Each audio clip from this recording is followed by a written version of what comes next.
Hey, all. Thanks for listening to the Doug Pagitt podcast. Now we're talking. Here it is, the Drive Time AM radio show for Monday, August 6th. I don't know. I'm interested to hear your feedback on this. So if any of you are listening, let me know what you think about these being in the feed and what I should do with them.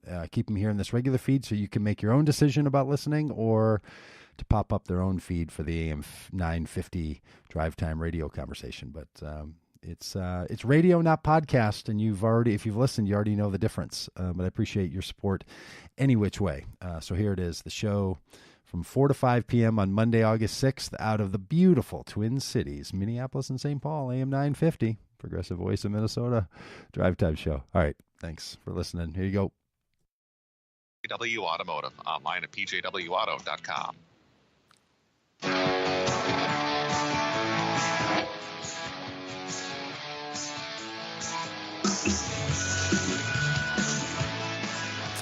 Hey, good afternoon. AM 950, Progressive Voice of Minnesota.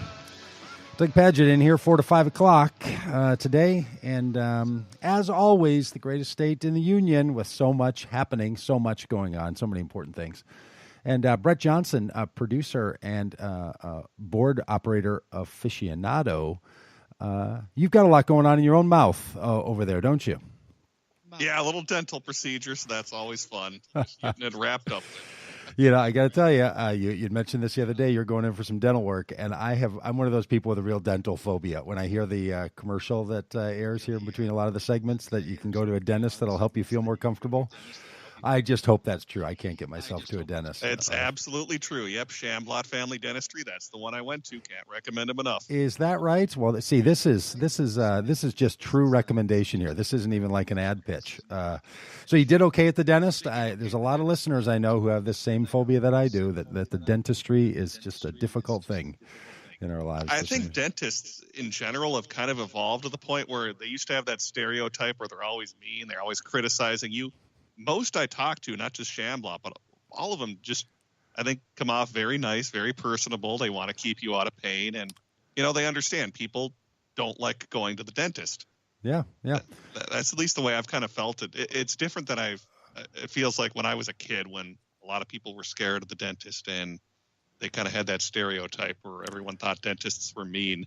Yeah, well, I've never had a bad experience like with an interaction with a dentist. I don't know what it is. There's whatever the thing is about laying there with your head back and somebody drilling in your mouth.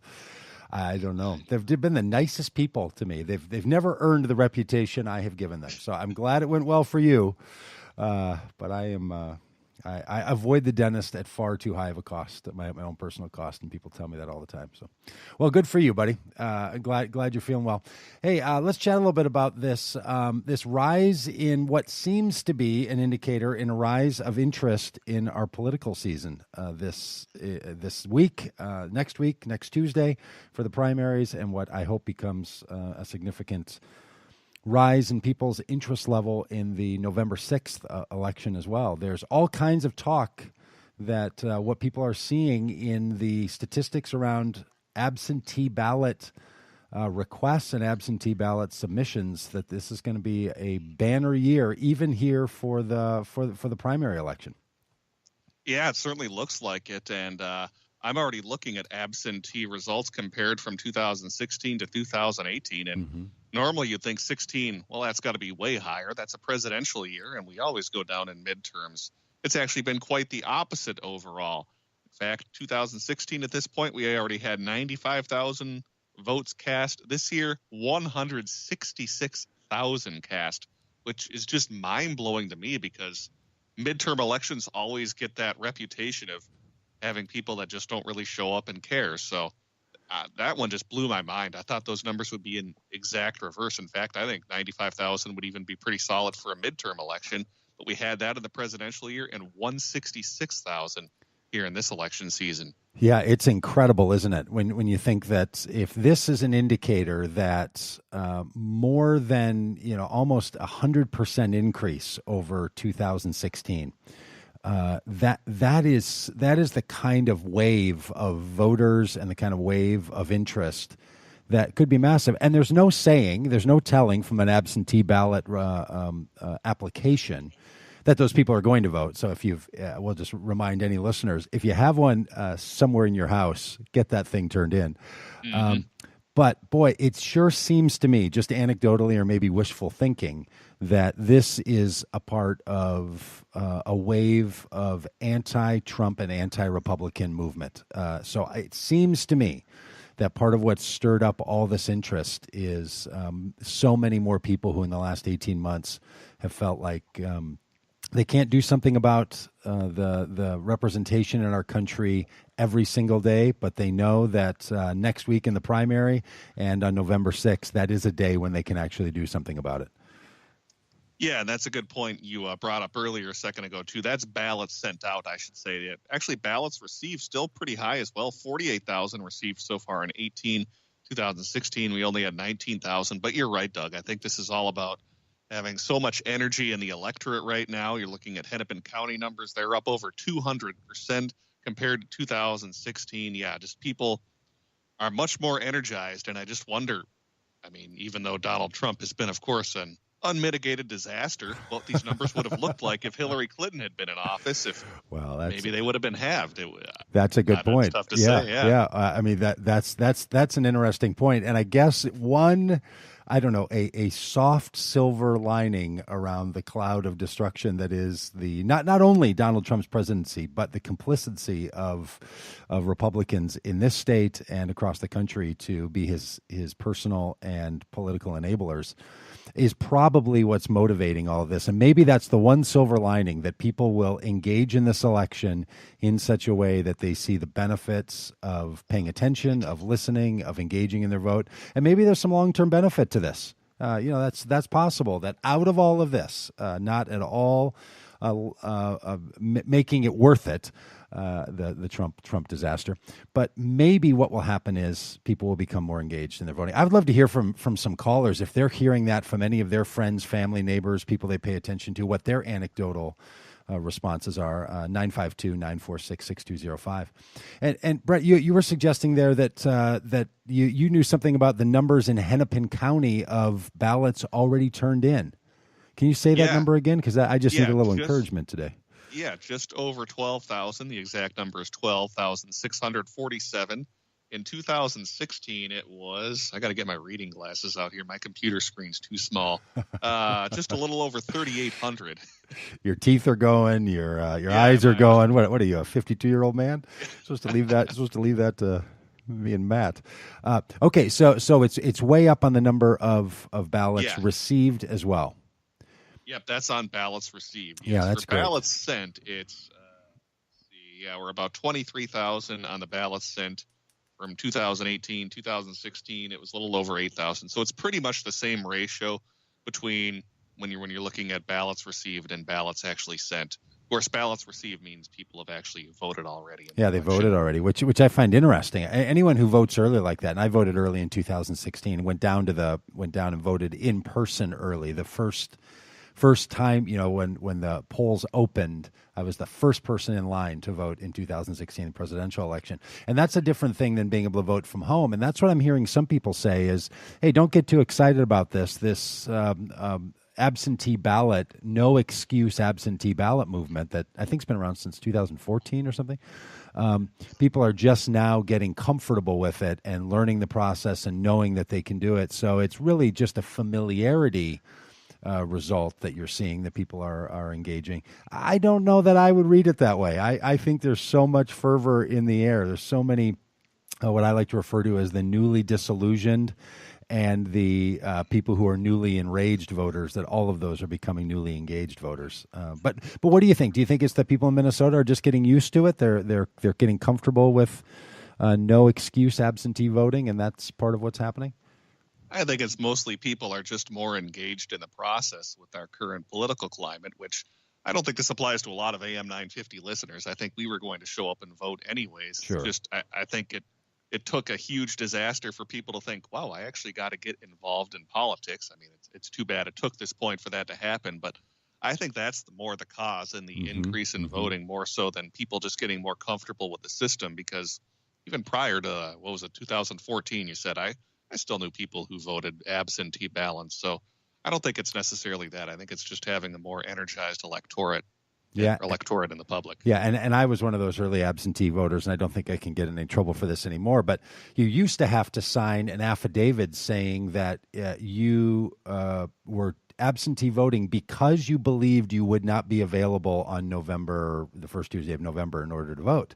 So you had to say, the only reason I'm voting absentee is that I can't be there on official voting day, and you had to sign an affidavit saying that. And I said, well, who could ever determine what the future is going to be? I could win that lottery on Monday, and I'm on my way to Cabo, so I need to vote absentee. And I did that because I just wanted to make sure my vote was always counting. And the change that they made in this absentee, which I've been all in favor of, I mean, I think we should have many, many, many more ways for people to vote than what we currently do. Is that now you can say, I want to vote absentee without any excuse or any rationale at all, without either being someone who travels a lot or somebody who is just willing to say, I'm going to be out of town or possibly, unavailable and out of the state in order to vote. That is kind of funny that they used to have to put that excuse on there, because who would actually go and check that and actually eliminate a vote? I know. Yeah. They were I mean, the thing about that whole process was ideas here, it was. That's right. It was meant to discourage people from doing what now we encourage people to do, which is to vote whenever you can. If you need to vote early, you vote early. If you need to vote absentee, vote absentee. Finding more ways for people to vote, and I'm in big favor of that. I think we should have voting open early.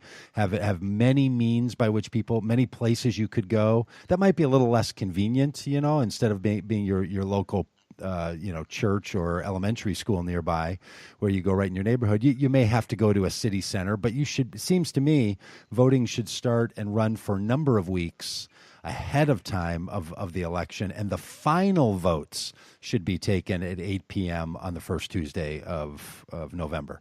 Not you have to get all of them in between 8 a.m. and 8 p.m. That just doesn't. It's never really made sense to me as to why we would do that. And I know, in some states now they have all mail-in ballots. I think over in Oregon or something, it's like that. But Minnesota should be a leader in this kind of arena. Hey, I agree. Yeah, I agree, and I think it's just maybe it just is better for TV ratings, easier to promote when you have that 8 to 8 voting. I'm not sure, but I'm with you on that. I don't know. I think you could get so much excitement about people building over time. I think we should go for that. I don't want to say vote early, vote often. I just want to say vote early and vote in every election in which you're called to vote in. So AM950, the progressive voice of Minnesota, encourage you to get out there next Tuesday and again on November 16th. Hang with us over the break, and we'll talk to you in a second. Minnesota already from, I don't know, Omar or Anderson Kelly or Taurus Ray or Jamal I really Abdulali have no idea which way that race is going to go. There's been no polling data released in that race yet. The only thing we've really had is that Ilhan Omar got the DFL endorsement, but there was even controversy with that, with I think not all the candidates necessarily participating in that. And of course, it took place on Father's Day as well. That's been about the only indication we've had thus far. Yeah, it's really something. And I'll tell you, that's my district. I mean, that's where I live. This is who I'm going to be voting for. And I'll tell you, I have not heard much at all. No, and there's been very little personal outreach, very little in my mailbox. I know they're all, they're having to figure out how much money they could spend because they're running for a primary, right? Like they don't have general election kinds of dollars. But I don't know. I guess it's just going to be it's going to be a turnout race that's built around people's familiarity with one of the candidates. I guess I don't know. I think you could be right, and I should note as well, I'm actually working on trying to get those CD5 candidates on AM950 again. I know, Doug, you spoke with them, what was it, back in June? Yeah, I spoke with 3 of them, yeah. Hopefully get another round of talking with them coming up. I think we have Jamal Abdullahi coming up on Friday. We've reached out to all 5 of the candidates who are running in CD5 because I'm kind of with you. Even though I don't live in CD5, I'm not even sure who I'd be voting for just because it's been kind of tough to distinguish between the candidates since they all have very similar positions and there really hasn't been much indication in terms of where the race is going with polling and that sort of thing. Yeah, it's really curious because I find myself feeling like kind of like a non-engaged voter feels most of the time, where they would say like, I don't really know about the policy differences. Right? I often know that kind of thing when I'm thinking about a candidate, but a lot of voters don't know that. Right? They're going into it like, I don't really pay a lot of attention to the ins and outs of the policy, so I'm having to vote on some other impulse. Some other set of rationale. I strangely feel that way about this race. I mean, I sort of bundle. I have one or two that I might not be as interested in, but for the most part, I would be comfortable with all of them. I kind of want to support them. It feels a bit, and I hope they can all come behind one another, and be. I mean, it's a bit of a giveaway. It's almost like the entire race for this congressional seat rests on this primary, right? I think whoever wins this primary, that's it. They're going to win the general election. It's for sure a settled fact in my mind that that's the case. But boy, I don't know. Anderson Kelleher has a bunch of money on hand. So does Torres Ray. But I don't know what the turnout's going to be. And I find it just fascinating that in a race like this, because it all balances on the primary, unless somebody challenges outside the primary, and I don't know what the process. I think the rule would be on that. It's very unlikely you would basically have to run a write-in campaign, which is because you're saying that the only person whose name will carry over to the ballot is the one who wins the official. Yeah. I believe if your name is on the ballot in the primary, you can't put your name back on in the general election as an independent candidate or anything. I mean, you can mount that write-in campaign, but as you know, that would be highly unlikely to succeed. Yeah, and Ellison's been in this seat for a long time. He's had a high profile, big shadow. A lot of people, can't even remember who their representative would have been before this. So this is a real shift, and I just still find it so curious and a little bit distracting that the way that Representative Ellison stepped out of the seat with such short notice and only left room for certain people to jump in and didn't really give a bit of time for the district and for those who care about this to think about. I've talked to a number of people that I know who didn't even know that Keith Ellison is not running. They're in the district. They're voters in the district. They don't even know that this primary is happening, let alone trying to make a determination between their candidates. So I think it's a curious thing because it's a powerful role. It's powerful in the state of Minnesota. Whoever represents the 5th district represents the majority of the city of Minneapolis and some parts of Edina and a few other places, and really carries significant weight, as all Congress people do. But being the representative from Minneapolis, that's a big deal, and it feels like it's a little bit underreported, underthought about, not really cared about in a way that I think would be really important for people to be engaging in this. So it feels like, I don't know, it's just sort of I even as somebody voting in the district, I feel, and I care a lot about this stuff, I feel like I'm just kind of waiting to see what happens. I wonder what will happen. I know who I'm going to vote for, I think, but I'm totally open to still being persuaded. But it's a curious time for a seat that has been so important to so many of us. And the role that Keith Ellison has played in national politics and national reputation, it's a big seat to fill, and there's a lot riding on this seat. So whether you're a CD5er or not, I hope that you'll get out next week. But especially if you're in the CD5, and if you have any thoughts about this, I'd be totally open to taking a call 952-946-6205 here after the break.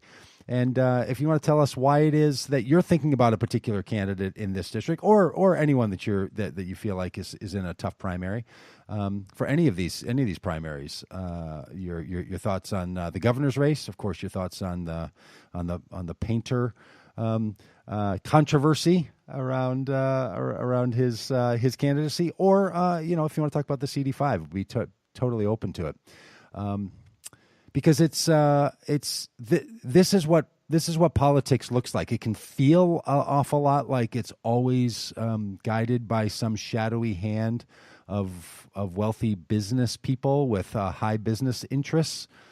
But this is one of those reminders that this is one of the This is one of the times when it kind of matters who we're thinking about. In fact, we've got Flo from Minneapolis. Flo, if you're comfortable with 30 seconds, I'd be glad to bring you in now. And if not, we'll just have you hold on here over the break. Hey, Flo. Hi, Flo. Hi. That's adorable. Just turn my radio off. Okay, I love it, Flo. That's adorable. Okay. Okay. This primary is critical, and I am looking for not a blue wave. Forget that. Yeah, what are you looking for? Tsunami. Megas, you want a blue tsunami? Down the ballot. Solid Dem. Of course, I'm going to be supporting the endorsed candidate who is awesome, Ilhan Omar. Okay, hey Flo, Flo, we need to do a commercial, so I want you to turn that radio back on so you don't miss a single one of our sponsors. But if you can hold on, we'll bring you back here after the break. AM950, the Progressive Voice of Minnesota. Stick with us here after the break.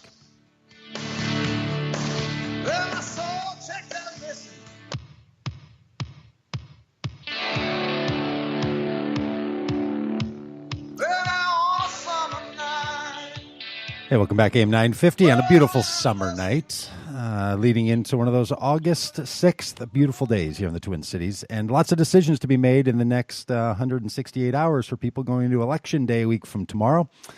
And Flo, you have made up your mind. You know how you see this going. Flo, you're in for Omar and in Congressional District 5 from Minneapolis. And for Attorney General, of course, I support Keith Ellison. You do. You're all in. Absolutely. And then the all-important race. Yeah. County Sheriff. The County Sheriff race. Got to get Dave Hutch in there and not that expletive-deleted Stanek. Yeah? Who uses the Hennepin County Sheriff's Office rather than for Hennepin County, as armed mercenary thugs for hire for foreign mining and fracking and drilling, and even out of state attacking the water protectors at Standing Rock. There are better things to be done with the Hennepin County Sheriff's Department. Well, Flo, thanks for those thoughts. Hey, Flo, let me just ask you: are you Indian killing adventures? Thanks, Flo. Hey, are you going to show up at the polls, or are you an early absentee ballot? Bet your bippy. Flo, I love these phrases. I'm going to write that one down. Judge. I'm going to bet my bippy. I'm doing voter registration, and I'm on the central committee of the DFL. Hey, Flo, what would you think about a week from Tuesday if we do a little call-in with you from the polling place? If you get a minute, and you could give us some update on how it's going. If you're going to be there live, if we could work that out, do you think you'd be open to giving us a little check-in and tell us how the voting's going at whatever site you're serving as an election judge? Gosh, I don't know. I'm not going to have a cell with me. Well, there's a date offer that we could try to work on with you and see if that's something you'd be interested in doing. So let's stay in touch about that. See if I can find a phone. A phone to call you between 4 and 5. All right. Well, let's talk about that. Thank you, Flo. I really appreciate it. I appreciate your call. Hey, Jennifer from Stillwater. We have talked before, and I know you're someone that has been able to figure out your voting interests and patterns. How are you thinking about the vote for next Tuesday? Hi. Yeah. I just wanted to say that there really is no painter controversy. Mm-hmm. That's kind of in quotes because it's really been ginned up by Ken Martin.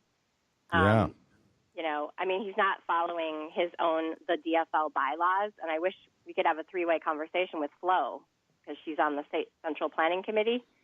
But, the DFL bylaw says that if a candidate who's been endorsed by a unit of the DFL party gives a personal endorsement, financial assistance or other public support or public assistance to any candidate running against a DFL-endorsed candidate, or blah, blah, blah. The Central Committee of the unit that endorsed that candidate may revoke the endorsement.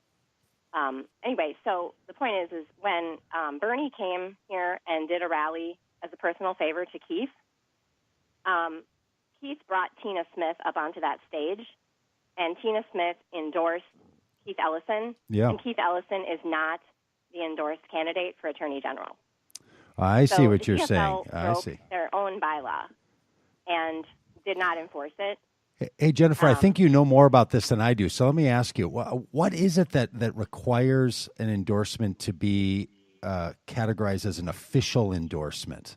Like, is that the kind of thing where a person could, like if Tina Smith just says, I endorse this person, is that, does that count in these bylaws and all as an official endorsement, or is an official endorsement something more technically, something more technically she went up, required? it says right here, she publicly endorsed Keith Ellison on a stage in front of several thousand people at First Avenue. Yeah.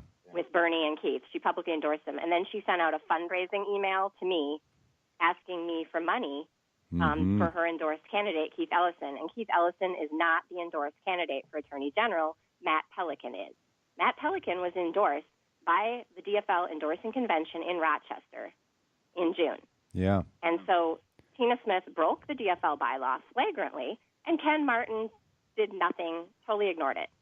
So, meanwhile, Ken Martin's been out on the warpath against Richard Painter. Yeah. And if I remember from other calls, Bernie. you are a Richard Painter supporter. I'm a progressive Minnesota DFLer who is all in for Bernie Sanders, and Richard Painter matches up with Bernie in every single category. Yeah. He wants to legalize marijuana, get rid of the federal ban on marijuana. He wants to sign on immediately to Bernie's single-payer Medicare for All bill sitting in the Senate. So that's your rationale. You're matches everything that Bernie does. Got it. And Tina doesn't match anything that Bernie does. Yeah.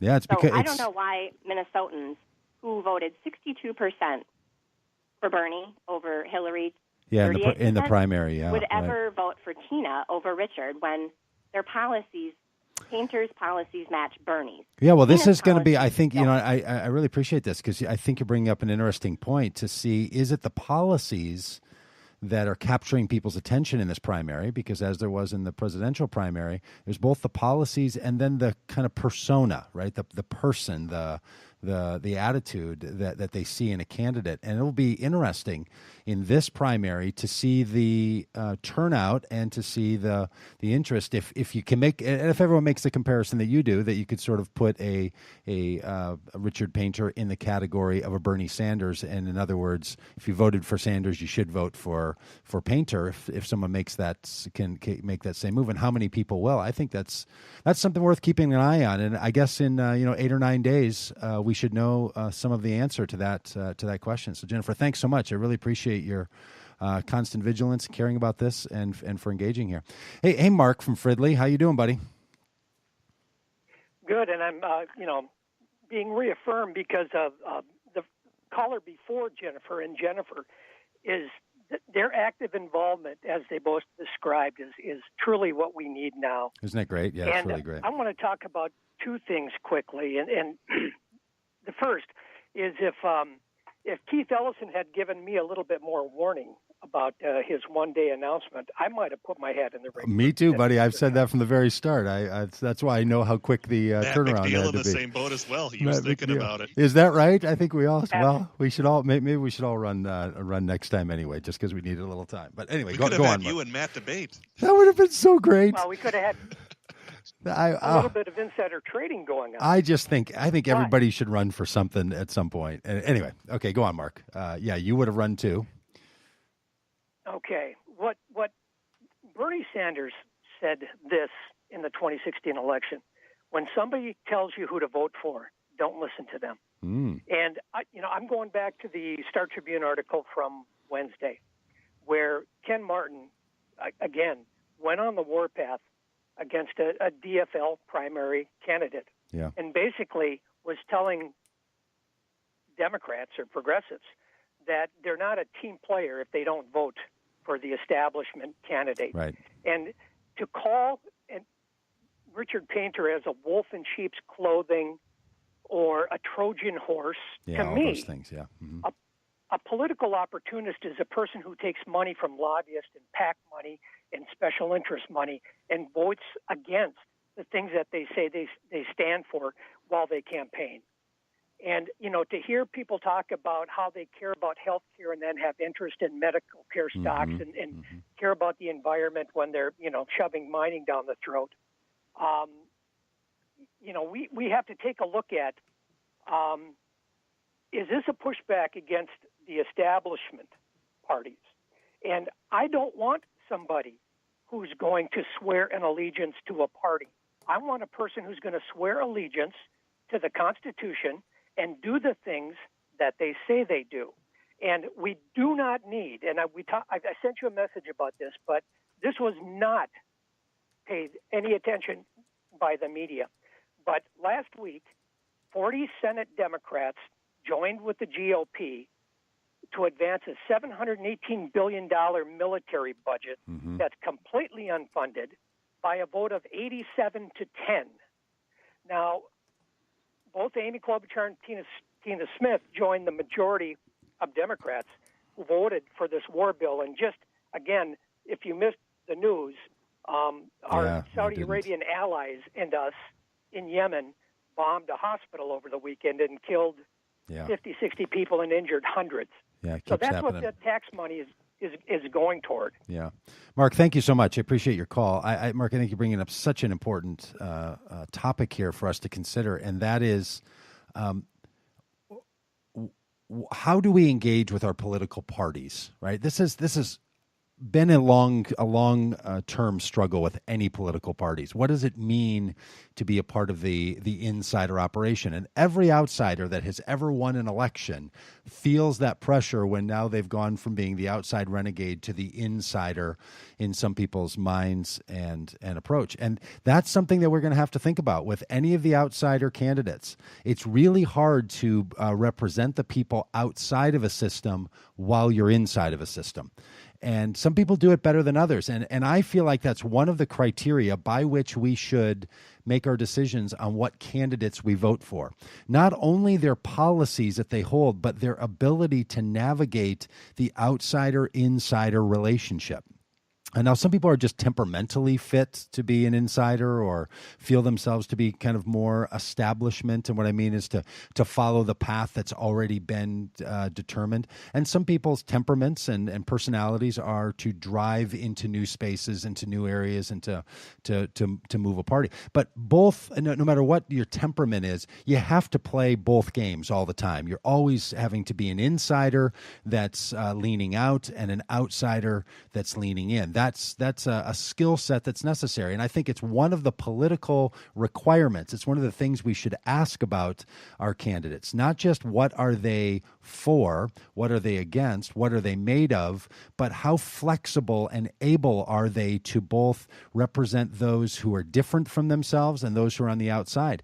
I think one of the primary roles of any elected candidate, of any elected official, is to represent and think about the interests of those who didn't vote for them and the person for whom they would disagree in their politics. Not that they have to bend to their will, not that they have to vote the way that person would, but to consider what does it mean to be a representative of interests that are different than your own. It's a really difficult role.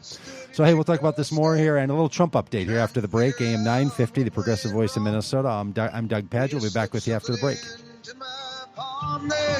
You were gone.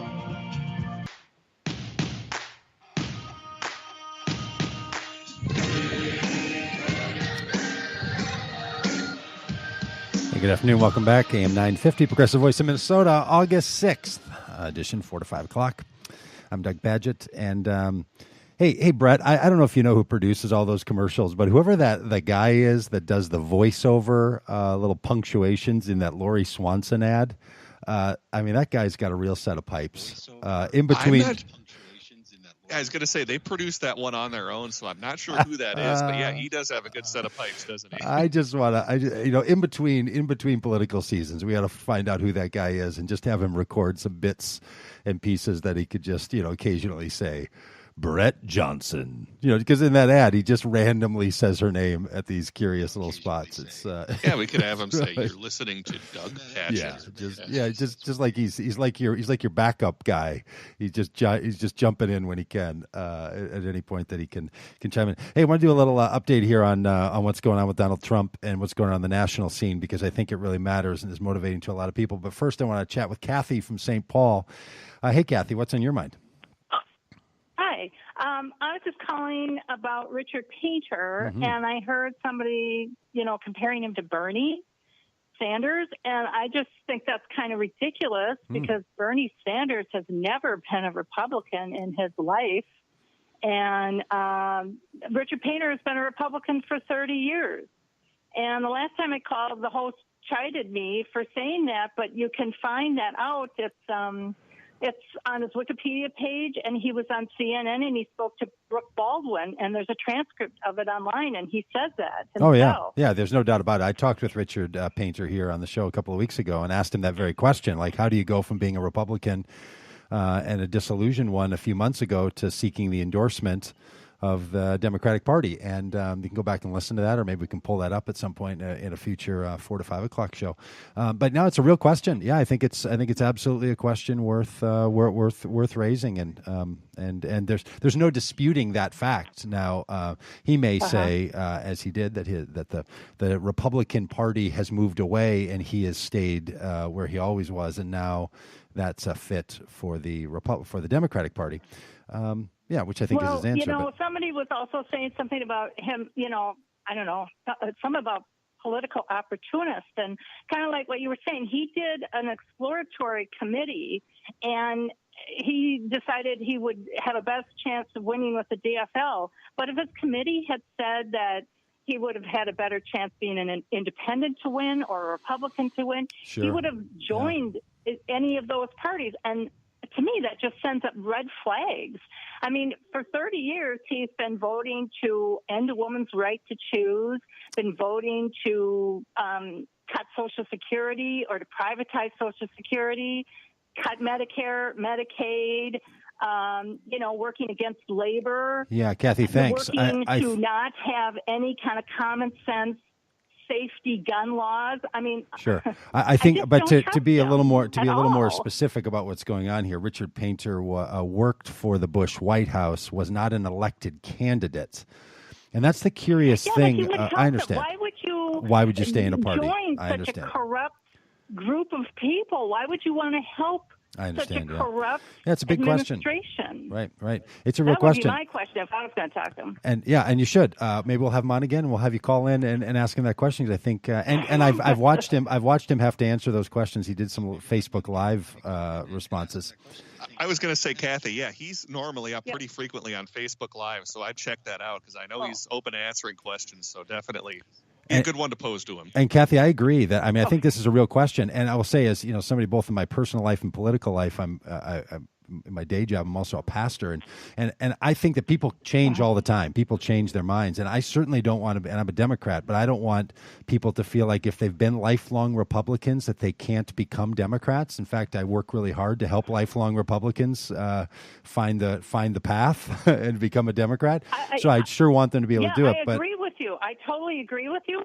But my point is, great. He wants to be a Democrat, but not last week. Do we have to give him a Senate seat? Yeah. Well, that's exactly the question I asked him. Yeah. Important job. Right. And I guess, for somebody who's working for the exact opposite for all those years. Basically, the vast majority of his life. And then it's a great question. Too big, for a Senate seat. That's just too much. Yeah. Well, thank you, Kathy. I really appreciate it. I think you and Jennifer and others, you kind of represent the conflict that a lot of people find inside themselves, right? This is a pretty deep question for them. Is it about policy that they're advocating for right now? Is it about who they have been in the past? Is it about how they represent themselves and who the individual is and how we think about what decisions they're going to make going forward?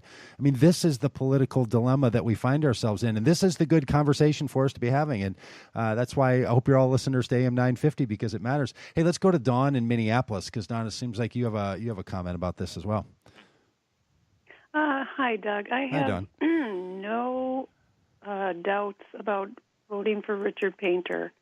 I have serious doubts about Tina Smith. Mm-hmm. She's establishment, corporatist. Richard Painter is a fighter, and he's exactly the anodyne we need right now in this toxic political swamp. Yeah, thank you, Don. Hey, Don, I'll just ask you real quick, based on our earlier conversation, have you absentee voted, or are you going to vote at the polls? Oh, my voting place is right across the street, so, So you'll be there. Yeah, have a good time going over there Very good. Well, hey, if you want to give us a call in next Tuesday and tell us how things went at your polling place, we'd love to hear a little updates live from polling places. So think about us after you get done voting. All right, hey, let's go to Julie in Minneapolis. Julie, you have some thoughts about this Richard Painter, Tina Smith primary. Yeah, I'm trying to. My phone might not be real great, but I'm Sounds trying good. to look at it from a detached point of view. Mm-hmm. I think Painter is riding an obvious anger wave. In his ads, he says what he's angry about, and his feelings represent mine. However, I have not heard him. I haven't looked at his website, but I've not heard him say. All right, I think we may have lost you there, Julie. I think you knew better how well your phone was going to be hanging in there than we did. So I know you were just saying that you haven't heard him say something, and so we're going to run out of time here in this hour, but maybe give us a call back on another day. So just real quickly with the last minute, Nora from Minneapolis. Nora, I know you're hanging on to talk something about Keith Ellison. Oh, thanks for squeezing me in. Oh, Nora, we would always try to get you in. I just really wanted to say that feeling like you have to follow the endorsed candidates are sort of like DFL for dummies if you don't know all the details of who's been doing what to who and everything, Mm-hmm. and you just want to get some clues. Sure, and yeah. You can use the endorsement. It's like a tool, but it can't be our Right. commander, such as when Keith, he wasn't going to run against Lori Swanson, the standing. And the second that she dropped out, then he went. But she dropped out suddenly when she didn't get 60% on the she sure first did too. vote. It was kind of strange. Yeah. Well, for all those listeners who need that little bit of help from the DFL endorsed candidates, you can follow that. But as Nora suggests, once you get to know the pathways a bit, you can start to make your own choice and decisions. Well, this tells me that all that absentee ballot excitement is actually showing some high level of interest. And appreciate your interest in this show and, of course, in AM950. Thanks for listening. Hey, and stick around, and we'll see you here tomorrow. AM950, Progressive Voice of Minnesota. I'm Doug Pagitt. Don't touch that dial. The Norman Goldman Show is coming up next on AM 950 KTNF, St. Louis Park, Minneapolis, St. Paul.